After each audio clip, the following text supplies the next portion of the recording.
Demented, deranged, deformed.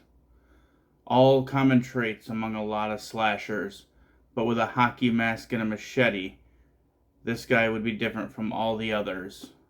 Amassing a body count of 164 kills under his belt, he took a small lake in New Jersey and changed it forever.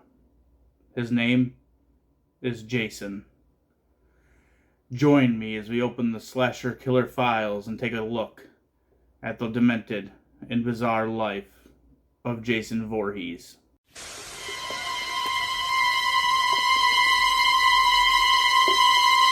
It all started on Friday, June 13th, 1946, when Jason Voorhees was born to Pamela and Elias Voorhees. He was born a little bit different than other babies were, but Pamela loved him more than anything in this world, and she knew he would grow up to be very special. If only she knew how special he would be. Pamela took a job as a cook at Camp Crystal Lake. She would take Jason there with her every summer so he could play with the other kids and try to make friends. But in 1957, everything would change. That summer, Jason was tormented and bullied by many children based on the way his face looked. Yes, he was a little different, but did he deserve all of that? One day when he was down by the docks, the kids were bullying him extremely badly that day. They punched him, they kicked him, and they knocked him into the water. There he was not a very good swimmer, and he was thrashing all around, but all the kids did was laugh directly at him as Jason slowly took his last breaths and fell under the water. Pamela, the cook, and his mother had found out what had happened, and she was extremely upset, crying and trying to figure out what happened to Jason. But the only thing she could find out was that the camp counselors were too busy having sex to watch him and her son die. Because of the death of Jason, they ended up shutting down Camp Crystal Lake. The very next year, the camp tried to reopen, but before any of the kids could get there, two counselors snuck off to try to have sex, and both of them would be brutally murdered. The camp would then close down for nearly 20 years. During this span of 20 years, people say that Pamela vowed to kill any counselors who were at Camp Crystal Lake after what happened to her son. You see, she was extremely upset over everything that had happened, and she was willing to do anything to get her son back. Some say that she even turned to dark arts of black magic to try to figure out a way to bring her son back to life. In her process of going through all of the black arts, she came across a book called the Necronomicon, known as the Book of the Dead.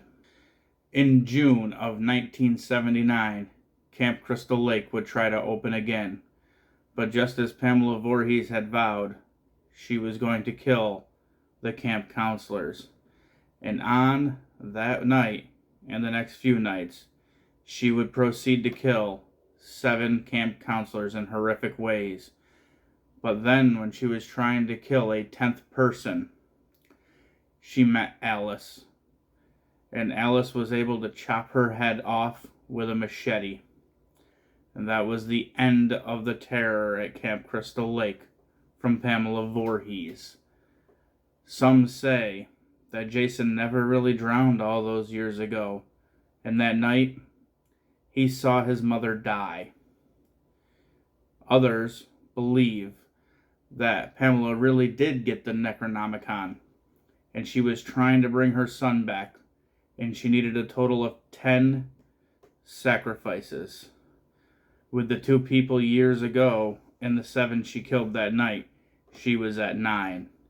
And when Pamela Voorhees died that night, she became number 10, fulfilling the prophecy that was known to bring Jason Voorhees back as a deadite. We don't really know for sure if Jason was alive this whole time or if he was a deadite, but one thing we do know for sure: is that day would change the history of Camp Crystal Lake forever. 5 years would go by until Camp Crystal Lake would reopen after the events surrounding Pamela Voorhees, and that's when the horror really began. You see, Friday, July 13th, 1984, would kick off one of the most horrific weekends in history. It started when Jason tracked down Alice, who killed his mother, and stabbed her directly in the temple with an ice pick. He would then go on to kill another 34 people in horrific ways. If you're a little bit squeamish, this is where the story is going to get real dark. You see, Jason was very, very upset about the way his face looked and how everybody made fun of him. So he wound up taking a potato sack and putting it over his head, but he cut out one eye hole so he could see what he was doing. First, Jason choked out Crazy Ralph, the town local who tried to warn everybody about Jason and the fact that they were all gonna die. Deputy Winslow would get a hammer claw to the back of the head. Next, he would slit Scott's throat. Terry was murdered, but the body was never found. And one of the most brutal and heinous kills Jason would ever do, he ended up finding Mark, who was a paraplegic and in a wheelchair. He ended up slashing his machete right through Mark's face, and Mark slowly tumbled down backwards a flight of stairs. Next, Jeff and Sandra were upstairs having sex, and when Jason found them, he would shove a spear through the torsos of both of them, killing them. This was one of the many times where Jason would kill people who were having sex. Lastly, on that night, he killed Vicky by stabbing her multiple times. On the next day, Jason would come across a couple in their store, and he would hit Harold directly in the chest with a meat cleaver, and then he took Harold's wife Edna and shoved a knitting needle through the back of her head. A group of bikers showed up at the barn near Camp Crystal Lake, and Jason too would get his hands on them. First was Fox, who got a pitchfork directly in the throat and was literally staged with that pitchfork in her throat up against a pole hanging like she was on display. Loco, the other biker, would end up getting a pitchfork directly through his stomach. The next person Jason would kill was Shelley by slashing his throat with a machete.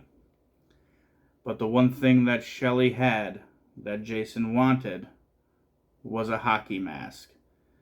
So Jason proceeded to take that potato sack off his head, and he put the hockey mask over his face, which would be one of the most iconic things about Jason forever. Next, Jason went down by the lake where he saw Vera standing by the docks. Vera looked up and thought that it was Shelley playing a trick on her, until Jason raised up a harpoon gun and shot her directly in the eye. Jason then went in the house and he came across Andy, who was excited after having sex, and he was doing a walking handstand. As he walked closer towards Jason, Jason pulled out his machete and slashed him directly down from his crotch all the way through half of his torso. Jason then set his sights on Andy's girlfriend Debbie, where he would come up behind her and stab a knife directly into her back and pushing it all the way through out her chest. Next, he would find Chuck in the basement, where he would do one of his patented kills by electrocuting him to death. His wife Chili was upstairs, and Jason went up there, and he ended up grabbing a hot fire poker and stabbing it directly into her stomach. Rich was the next one to go, when Jason squeezed his head so hard that it popped one of his eyes right out of the socket. Although Jason had bit off more than he'd chew at this point, because he came across Chris Higgins, and when he went after her, she would wind up choking him by hanging him from the barn with a rope. And when he released himself, she took an axe and smashed it directly into his face. At this point, the nightmare was over. The police showed up, the paramedics showed up, and they ended up taking Jason to the hospital so that they could do an autopsy on his body. Here at the hospital, though, Axel was trying to get into Nurse Morgan's pants and didn't realize that Jason was actually still alive, and he ended up getting out of that body bag. And he found Axel sitting in front of a TV watching some sleazy dancing. Jason would take a bone saw and cut it directly through his neck halfway through, and then twist his head completely around.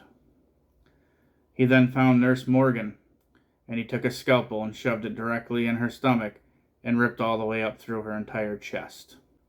From here, Jason would escape the hospital, and he would head back to Crystal Lake.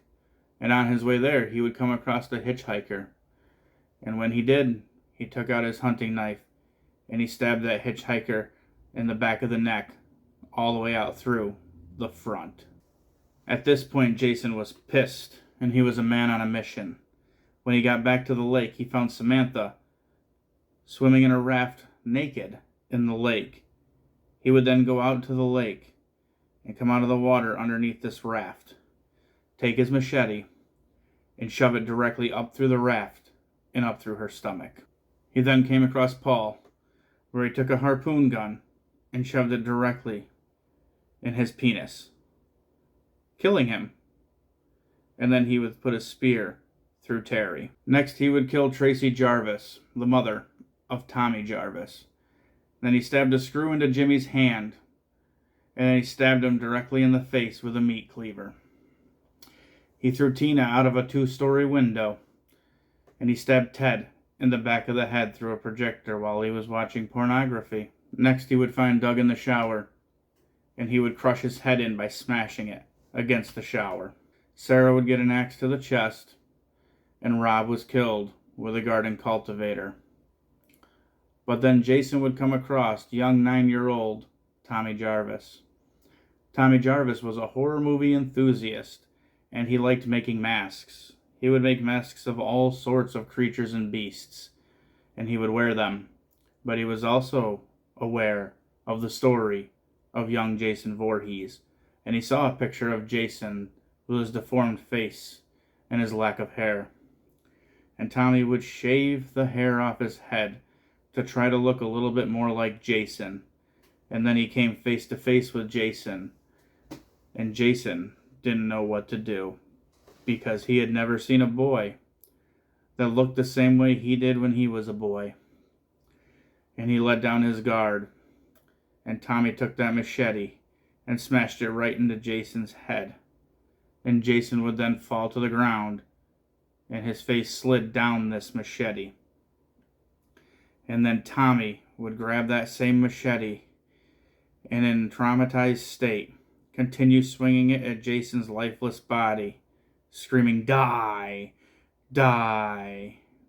Die!" This would bring an end to the nightmare of Camp Crystal Lake in 1984. 5 years would go by before Camp Crystal Lake would reopen again, and this time it was a house for troubled teens and young adults.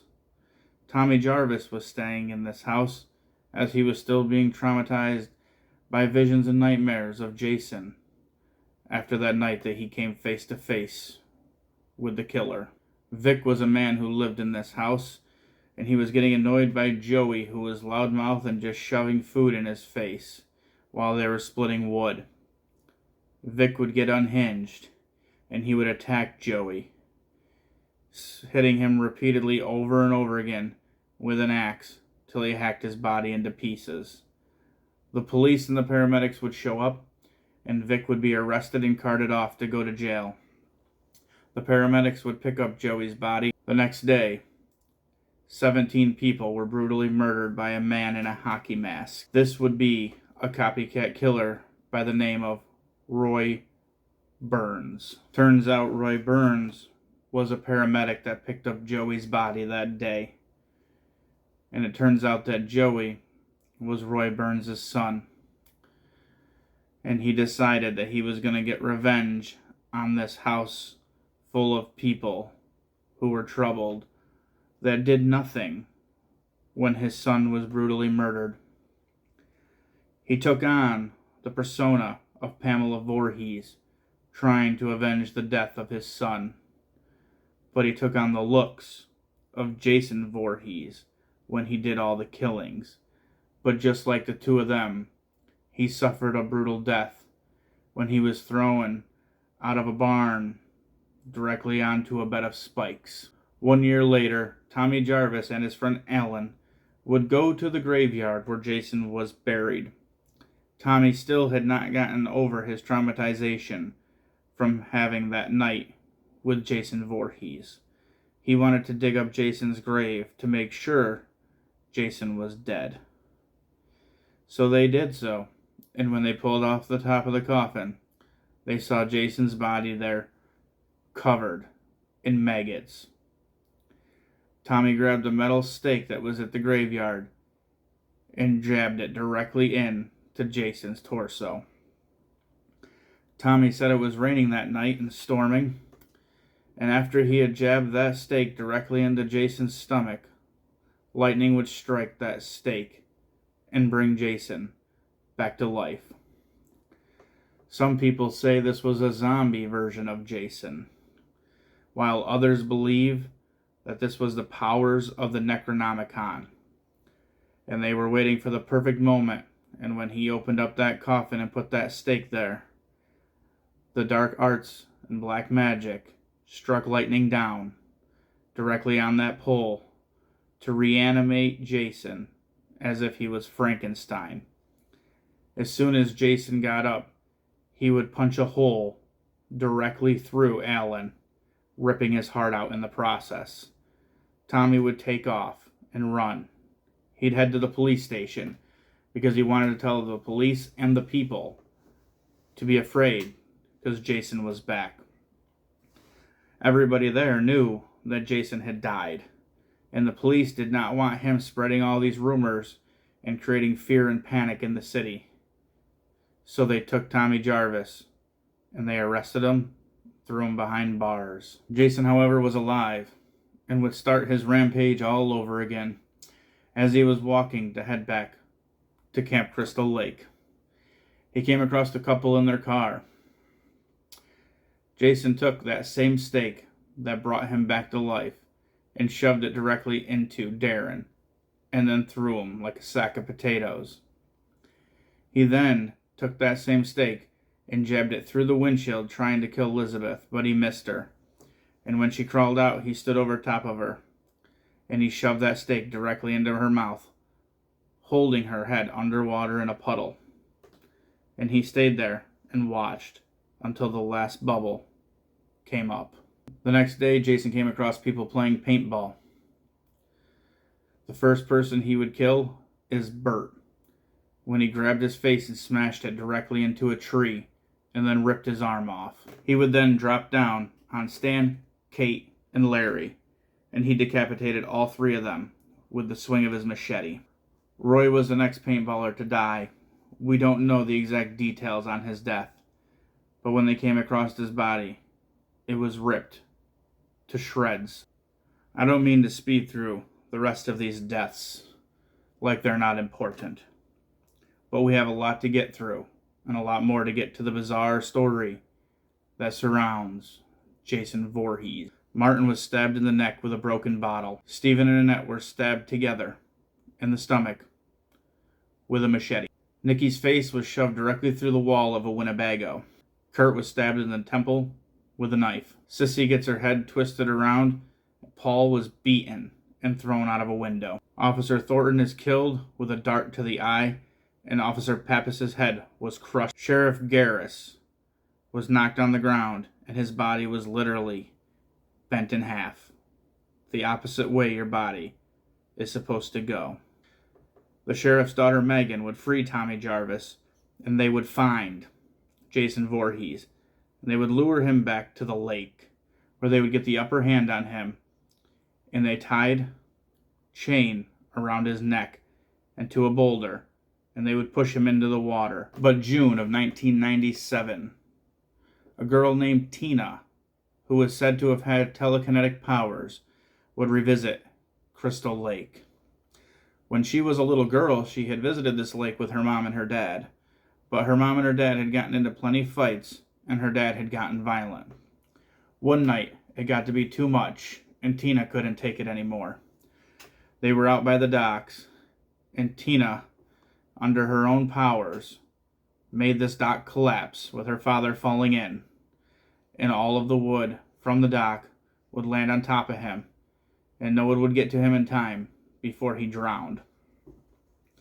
So in 1997, she went back to this very dock area, and she tried using her powers to release her father. But what she didn't know was that this was near the same spot that Jason was dropped in by Megan and Tommy. And when she used her powers, she would end up breaking the chains free on Jason, and he could start his mayhem all over again. He started by stabbing Jane in the back of the head. He stabbed Michael in the back with a tent stake. He would come across Dan and punch him through his back, and then snap his neck. Judy got one of the most famous kills by Jason Voorhees when he came across her in her sleeping bag, and he picked her up, and he smashed her against the side of a tree, over and over again, until he tired himself out. He slashed Russell's face, drowned Sarah. Maddie was stabbed in the stomach with a scythe. Ben's head crushed. Kate got a party horn shoved directly through her eye. David stabbed in the gut, and Eddie's neck would be hacked away at by a machete. Robin was thrown out of a second-story window. Amanda was stabbed in the back with a tree trimmer. Dr. Crew's stomach was cut open with a weed whacker. And Melissa got an axe to the head. Tina said she had a long battle with Jason using her telekinetic powers to her advantage, where she would use tree roots, furniture, and even collapse an entire porch roof on top of him. But Jason just kept getting up. She says that she wound up using her powers to summon the spirit of her father, and he would pull Jason back into the water, wrapping the chains around his neck yet again, to be there forever. Tina's story seems a little bit far-fetched, but to be fair, there is absolutely no other reason that could explain what happened that night.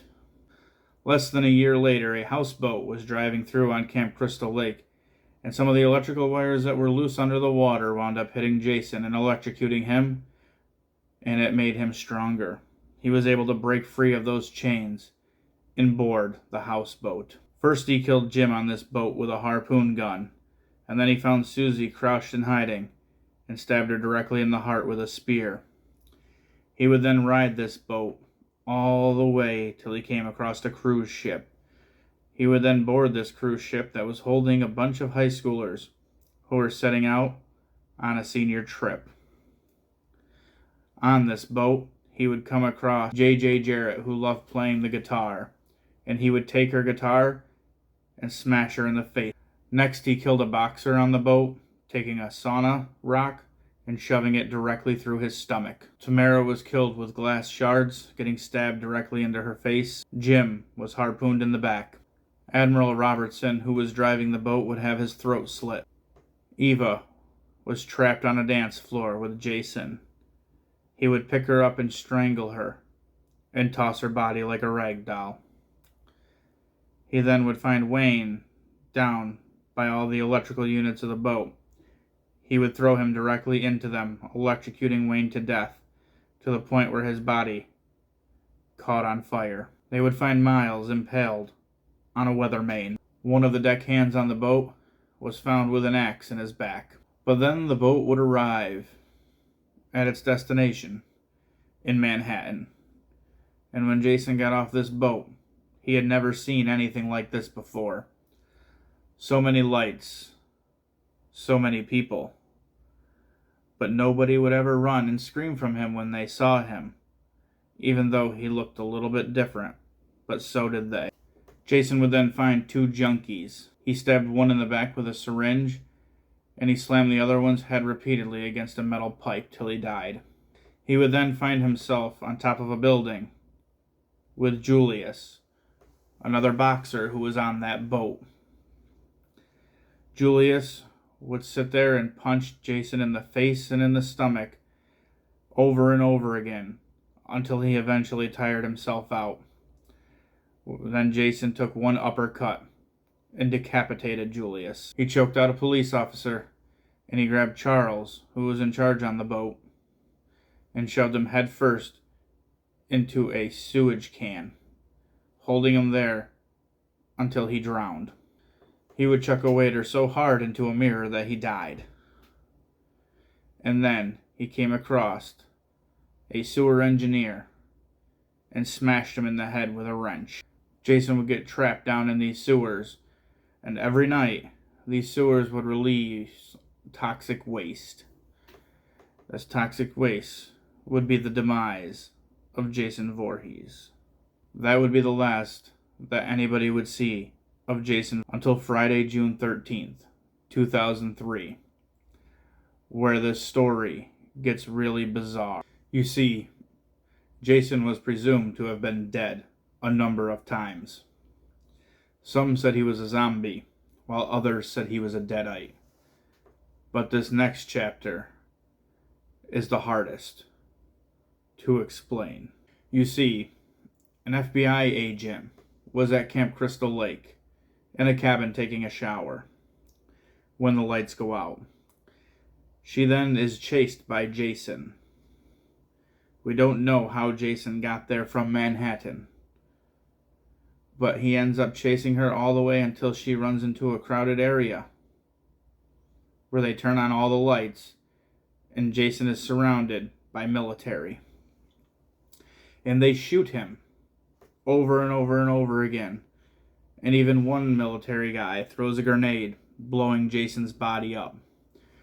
And they all stand there and cheer as they finally have taken down the maniac.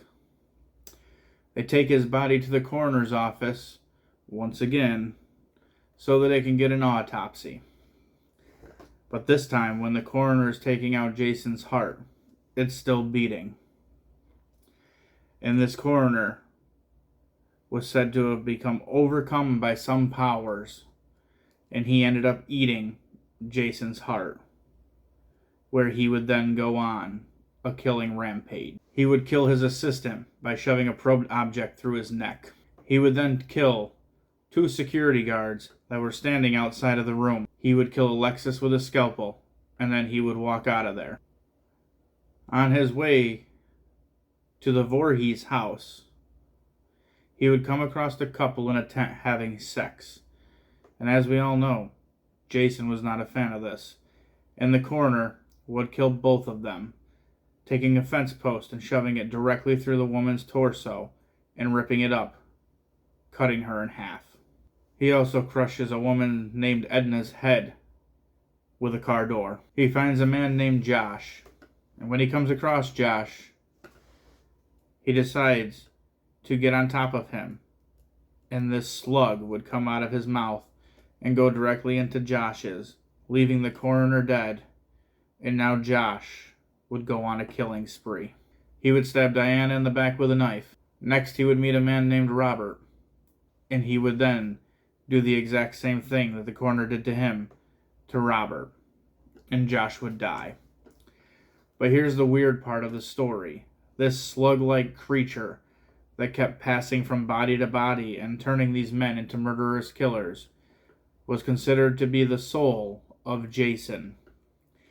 And Jason was looking for the body of another Voorhees, because if he got in the body of another Voorhees, he could turn back into the Jason that we all know, wearing his hockey mask and carrying his machete. Robert would go to the police station. He would bash Ryan's head off of a locker, and then he would bash Mark and Brian's heads together, killing them. He then went to the local diner, where he knew a Voorhees was. When he got there, he would break Ward's arm and throw him through a door. He then grabbed Shelby and shoved his head into a fryer.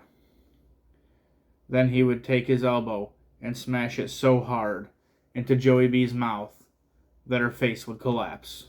Robert would get impaled with a rod, but he would then use that rod to impale Nikki. Jessica goes to Jason's house. This is where they find the Necronomicon, and that's why people believe that Jason is a deadite.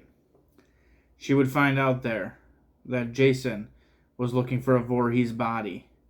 so that he could be reborn. But she also gets thrown a knife, and it turns into a Kandarian dagger. And she finds out that Voorhees cannot just reborn Jason, but can also finally end Jason. The creature of Jason is then said to have gone up the vagina of a dead Voorhees person, and whether they're dead or alive, Jason can be reborn. And so it is. But Jessica would take that dagger and stab it directly into the chest of Jason, and then she would kick it in deeper, which would bring these hands up from the ground, essentially dragging Jason to hell. So that concludes the wacky, weird, and bizarre portion of Jason Voorhees. Oh wait, it actually doesn't. It gets a little more bizarre. You see, there's another killer who then comes into the picture. His name is Fred Krueger. I have not covered him yet, but in the future we will get to him as well. But Fred Krueger feels like he's lost his powers. So then he decides he's going to wake up Jason from this grave that he was in, from these giant hands of hell.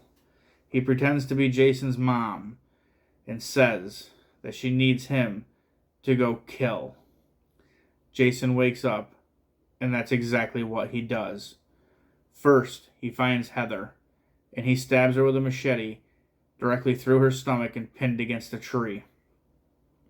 At this point, he takes a very long walk to Springwood so he can kill kids on Elm Street. Jason would go into a house on Elm Street, and he would find Trey upstairs in bed, laying on his stomach after he had just had sex, which Jason was not a fan of. And he lifted up his machete, and he stabbed him through his torso multiple times, and then took that bed and folded it up, folding Trey's body in half as well. Next person he would come in contact with was named Blake. Blake wouldn't have realized it, but he was sitting next to his dad, and his dad's head fell off into his lap because Jason had decapitated him with his machete. Jason would then lift up his machete, and Blake would try to protect himself using his dad's head, but Jason would slash directly through that head and through Blake. Jason then went to a cornfield where they were having a rager. He comes across a man wearing glow sticks on top of a girl named Gibbs. He takes a metal pole, and he stabs directly through the both of them. He then would come across a jock who was making fun of him, and he would grab him by the head and twist it 180 degrees. That guy's friend Shek got scared and threw liquor on him and set Jason on fire. As Shek was running away, Jason would throw a flaming machete through his back. Jason would take that machete out of his body and then kill 8 more ragers. He would even slash a keg in the process to put the fire out. Jason then went to an insane asylum where they kept kids and didn't let them dream. On his way in, he would crush a security guard with a door. Jason would use himself as a conductor and electrocute Deputy Stubbs. Freeberg, a stoner of the group, decided he had had enough. He filled 2 syringes with sleep serum. He would shove them directly into the neck of Jason, but before Jason would succumb and fall asleep, he would swing that machete as hard as he can and cut him in half. At this point, the other kids who were there had a plan, and they took Jason and drove him back to Camp Crystal Lake. Once back at Camp Crystal Lake, Jason wakes up, and he kills Linderbaum by impaling him on a metal shelf. He then slashes Kia so hard that she goes flying into a tree. He then got into an epic battle with Fred Krueger. And when it was all said and done, they were both presumed dead in Camp Crystal Lake. But in 2008, Jason would be in a maximum security prison. And in there, he would end up getting himself free and killing 11 security guards and throwing a spear through Dr. Wimmer's back. Jason would be then shoved into a cryo chamber, and he would be frozen. It is believed that Jason is still in that cryo chamber frozen now in 2024. Although there would be another spree of killings at Camp Crystal Lake in 2009 by a man in a hockey mask and a machete. There were 13 people who died that day, but it is not known if that was Jason who had freed himself from the cryo chamber, or if that was another copycat killer like Roy Burns. Since then, there have been no copycats and no sightings of Jason anywheres at Camp Crystal Lake in New Jersey, and it has been quiet there ever since. If you learned anything today, please give me a like. Also, if you want to hear more Slasher Files, don't forget to subscribe for when the next one comes out. And now that I've told you the bizarre history of Jason and the fact that he's been dormant for 15 years, you can now all rest in peace.